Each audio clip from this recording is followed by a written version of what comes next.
자, 우리 의원님 지금 무대 단상으로 올라오고 있습니다. 큰 박수로 환영해 주십시오. 예. 이번 총선에 대구로 오신 걸 환영합니다.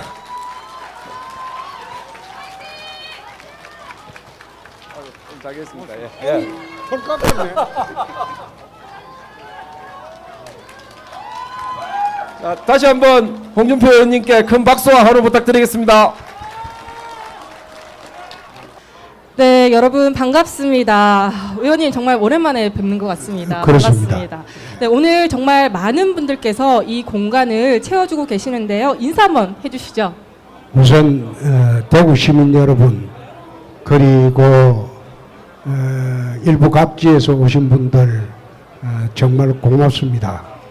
이게 원래는 약속대로 버스킹을 한번 해보려고 했는데 코로나 때문에 최근에 또 대통령 비서실장이라는 사람이 광화문에 모인 사람들을 향해서 살인자라고까지 그런 거근을 하는 세상이 되어버렸습니다.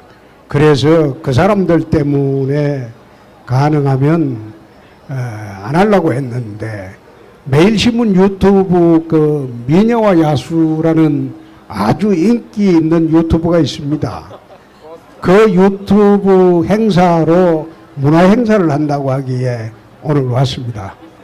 여러분 편하게 말씀해 주시고 오늘 마침 세계 모든 뉴스는 미국 대통령 선거에 있습니다. 그에 대한 이 의미도 한번 되새겨보고 그리고 대한민국이 어떻게 나갔으면 좋겠다. 그걸 자유스럽게 좀 이야기해 볼 기회가 있었으면 좋겠습니다. 수성을 후보 당시에도 동성로를 잠깐 오신 걸로 기억을 하고 있는데요. 수성을 후보 당시에 이제 여기 동성로에 잠깐 오신 걸로 제가 알고 있는데요. 주말에 잠시 왔는데 그때는 사람이 아무도 없었어요.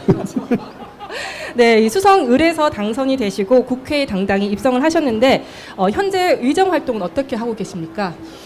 의정 활동이라기보다도 처음에 이제 대구 시민들이 저를 받아줄 때 세 가지 약속을 한 게 있습니다.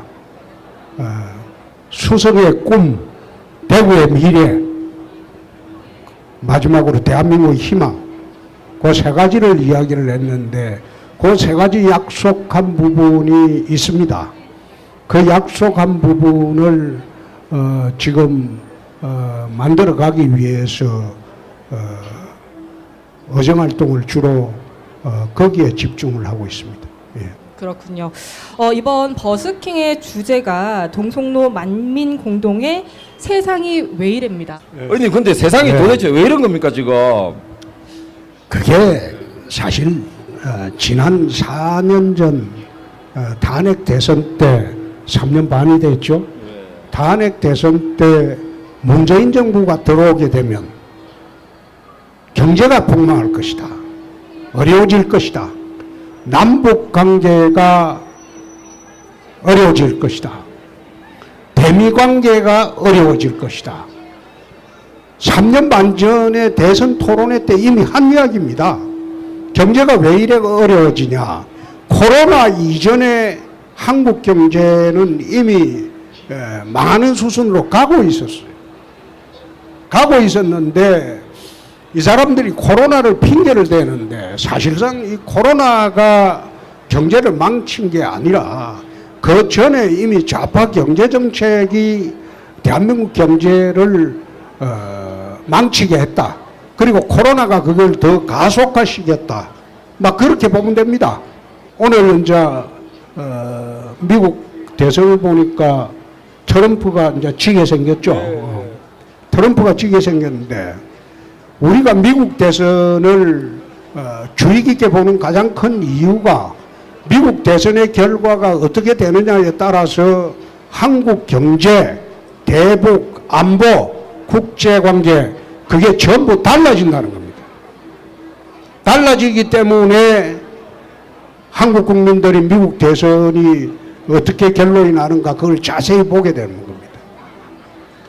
지난번에 트럼프 행정부 때 트럼프 행정부가 세계 경제를 이끌고 가면서 한 것은 미국 이익 우선주의입니다. 동맹도 없고 친구도 없습니다.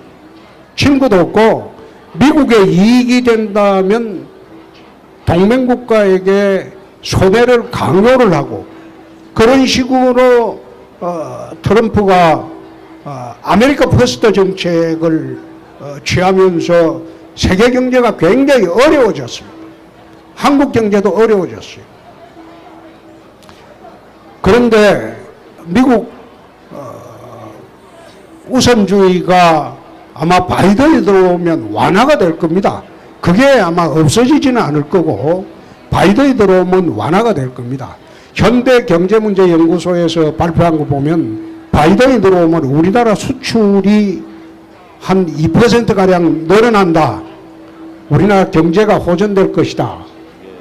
그런 식으로 현대경제문제연구소는 이미 분석을 하고 있고 대북관계 같은 경우도 많이 달라질 겁니다. 트럼프가 추진한 대북 외교는 그게 톱다운 방식이라고 합니다. 무슨 방식인가 하면 정상끼리 모여가지고 결정하고 내려오는 방식이고 그렇게 하다 보니까 트럼프가 톱다운 방식으로 하려면 외교에 아주 경험이 많고 능해야 됩니다. 트럼프는 사업가 출신입니다. 외교라는 걸 잘 몰라요. 그래서 지난번에 2년 전에 위장평화 쇼에 김정은, 문재인, 트럼프가 합작을 한 겁니다. 북핵을 제거하겠다고 했는데 4년 동안 한 게 아무것도 없어요. 북은 핵을 최대한 발전을 시켰어요. 진전을 시켰고. 그런데 지금 와서 톱다운 방식의 외교는 아마 바이든이 들어오면 달라질 겁니다. 바이든은 그게 바텀업이라고 합니다. 밑바닥부터 실무진들끼리 전부 모여가지고 치밀하게 이분리를 계산을 해보고 그리고 과연 이게 세계 평화를 위해서 맞는 길이냐 그렇게 될 때 대통령이 나서서 회담을 합니다. 트럼프처럼 충동적으로 저런 식으로 북핵 회담을 바이든은 하지 않을 겁니다. 그렇게 되면 우리나라 같은 경우에 그 위험이 훨씬 줄어드는 거죠. 또 방위비 협상 같은 경우도 보면 지금 트럼프가 우리나라 방위비 협상을 할 때 5배를 내놔라고 했어요.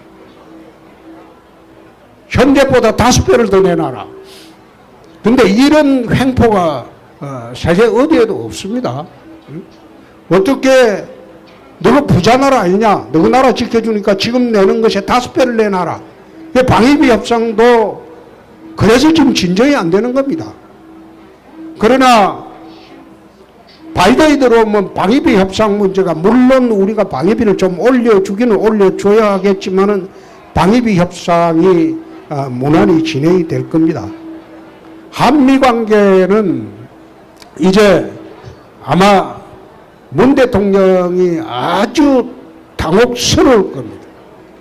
트럼프처럼 충동적이고 그리고 외교에 대해서 잘 모르는 사람이 대통령 할 때는 소위 김정은이하고 문재인 대통령이 합작을 해서 둘려 먹을 수가 있었는데 이제는 바이든은 다르죠.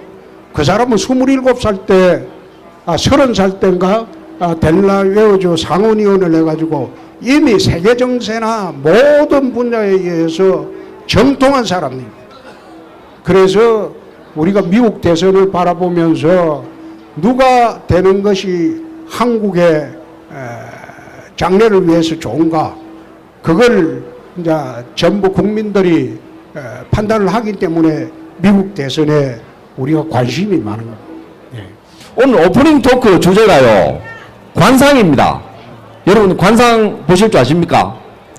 의원님 제 관상 어떻습니까? 나는 그 관상 볼 줄 몰라요. 그 여러분들 뭐 조금 언론에 관심 있으신 분도 보셨을 텐데 이 AI 관상가가 본 그 유권 대권 주자 후보들 이재명, 이낙연, 윤석열, 안철수, 홍준표 이렇게 5명 중에서 왕의 상에 가장 적합한 인물이 우리 홍 의원님입니다. 박수 부탁드리겠습니다. 예. 기분 좋습니까? 그 미신이라도 기분은 나쁘지 않습니다. 네, 근데 혹시 나는 거기 보면 백정상도 있고 천민상도 있습니다. 백정상도 있고 천민상도 있는데 혹시 그게 백정상이나 천민상으로 나오지 않았나? 그 왕의 상이랍니다. 아니 근데 그 뭐 미신이라서 난 믿지는 않습니다. 근데 약간 미신 같은데 우리 민희 아나운서님 설명을 한번 해주시죠. 네, AI 관상가가 말하기를 성실하고 의지가 강하며 아무리 하고 싶은 것이 있어도 참고 인내한다.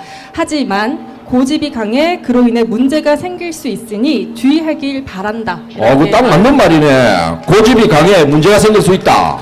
굉장히 100% 공감합니다. 이 AI가 생각보다 똑똑하네. AI 관상가가. 어떻게 생각하십니까? 남자가 고집이 없으면 안 되죠. 아, 예, 소신, 고집. 예. 고집은 있어야죠. 고집은 있어야 되지만은 그 고집이 합리적인 자료로 합리적인 판단에 의한 고집이라면 그걸 소신이라고 하지만은 합리적인 판단이 아니고 앙심이라고 그러죠. 예. 그렇게 하면 안 되죠. 예. 그 요즘 앙심 부리는 사람 보면 청와대 있잖아요. 예. 청와대 그분은 앙심이 좀 이렇게 더 지독해지는 것 같아요, 갈수록. 네, 대구 동성로에서 진행되고 있는 정치 버스킹 2탄 함께하고 있습니다. 자, 그럼 이제 본격 토크 일부를 시작을 해보도록 하겠습니다. 앞서 오프닝 토크에서 유력 대권주자 후보들의 관상에 대해서 이야기를 한번 나눠봤는데요. 그럼 의원님이 인정하는 대권 후보는 누구인지 궁금합니다. 의원님이 인정하는 대권 후보 누구인지 궁금합니다. 나는 거기에 사실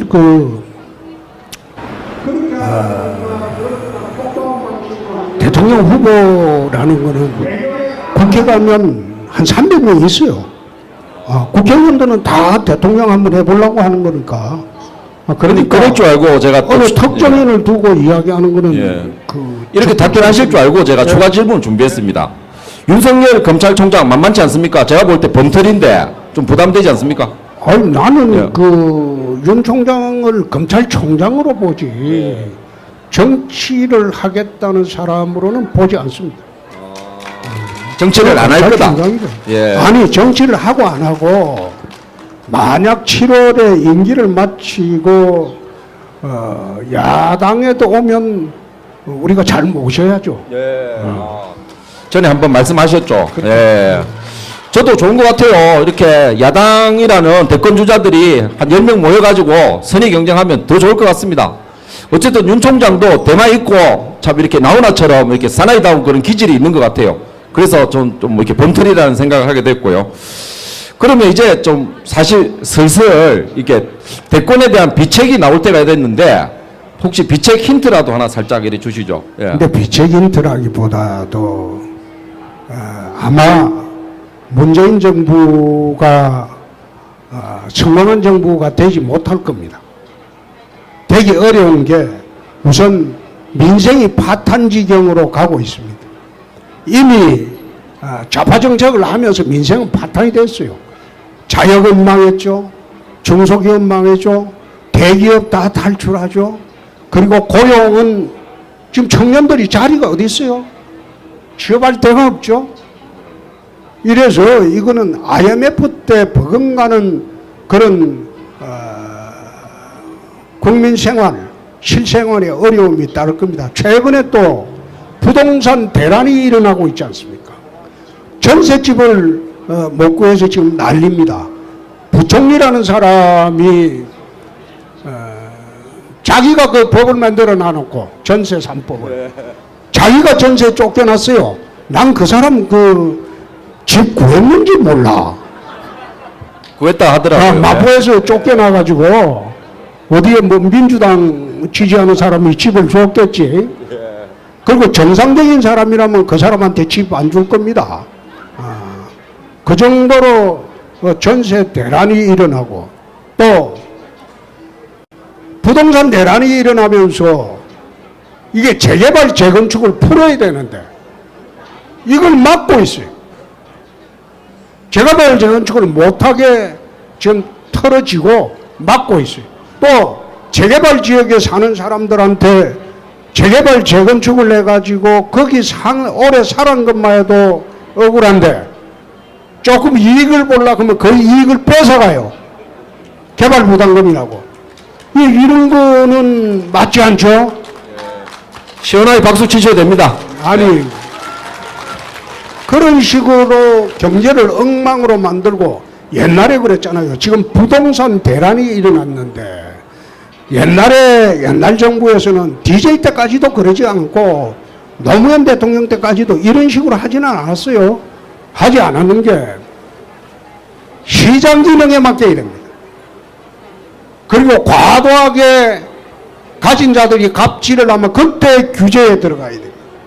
그렇지 않고 모든 것을 갑질을 하려고 정부가 대드니까 지금 아마 여러분들 세금도 내려고 한번 해보십시오. 재산세 무죄에 올랐어요. 재산세 무죄에 오르고 또 공시지가를 올려가지고 왜 올리냐? 서울에 아마 공시지가에 지금 종부세 대상인 집이 절반이 넘어요. 그 왜 올리냐? 세금 뜯어내려고 하는 거예요. 사실상 자기가 그 집에 사는 사람은 집값이 올라본다 별로 소용이 없어요. 응? 팔고 장사할 생각이 아니라면. 그런데 재산세도 지금 파격적으로 올랐어요. 또 종부세라는 것도 원래 그 세금을 만들 때 종합부동산세입니다. 집도 있고 땅도 있고 상가도 있고 뭐든 여러 가지가 있을 때 종합부동산세를 지금은 집 한 채 가지고 있는 사람도 그 집이 좀 비싼 집이면 종합부동산세를 매깁니다. 그 종합부동산세 아니에요. 그런 취지가 아니에요. 그런데 이 정권은 그런 식으로 국민들 주머니 털라고 가렴주구라는 게 있습니다.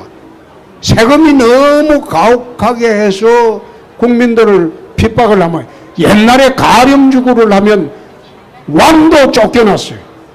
지금 형국이 세금 이 정책이 가렴주구라고 봅니다. 그런데 이게 과연 오래 갈까요? 나는 참다 못 견디면 그때 폭발한다고 봅니다. 그래서 이 정부가 아마 금년 말 되면 한계치에 갈 거예요. 그러면 이렇게 그 엉망인 대한민국을 만드는 이 정권을 제대로 우리가 가져오려면 야당이 선명야당이 되어야 돼요. 야당이 야당다워야 됩니다. 야당이 싸우지 않고 뒷공문이 내고 싸우는 척만 하고 그렇게 하면 우리한테 사람 안 옵니다. 지난번에 내가 지금 야당 지도부에 이런 식으로 하면 당이 없어진다. 야당이 무슨 소용이 있느냐? 그 이야기를 하니까 숫자가 적어서 그랬대요. 숫자가 적어서 이랬다는 건 나 여의가 없는 게 김대중 대통령이 96년도 새정치국민회의 만들어서 국회의원 선거했을 때 81석 했어요. 81석 가지고 김대중 대통령은 야당 총재하면서 국회를 흔들었어요. 국회를 흔들었어요. 지금 103석입니다. 이 103석을 갖고 하는 척만 하고 그걸 비다면 깨지고 그리고 대들 줄도 몰라요. 그래 하니까 야당이 야당 같지 않게 하니까 국민들이 마음 둘 데가 없죠. 그래서 참 걱정스럽다.